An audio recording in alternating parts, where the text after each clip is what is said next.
Patience. While you wait.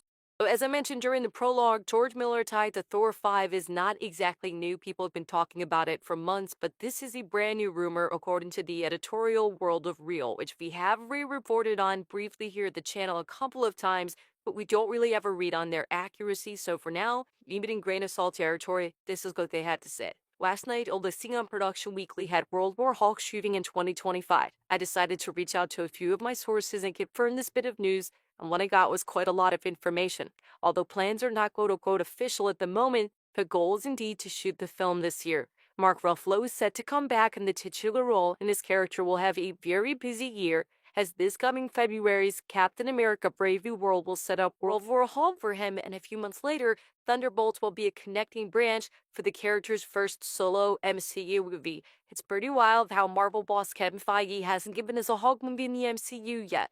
I get it that the rights were an issue and slow down the process, but there's honestly nothing that money can't buy when it comes to Disney.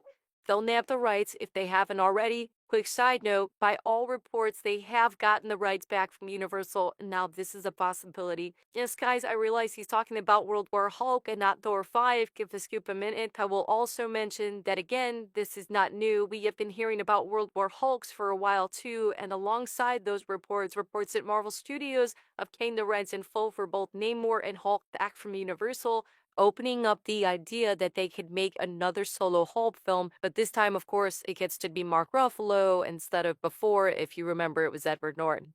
And here's the most interesting intel I gathered last night. Feige has reached out to numerous directors for World War Hulk, including George Miller.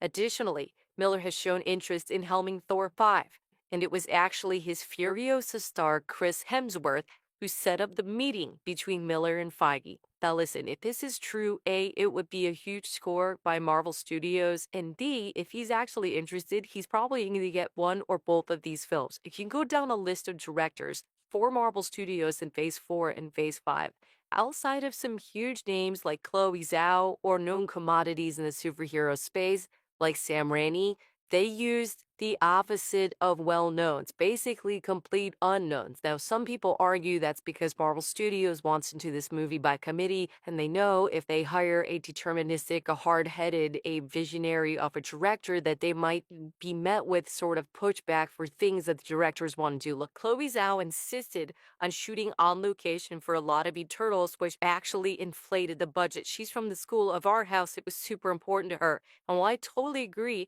that on location basically always looks better than a sound set, not from the point of view sometimes of producers at Marvel Studios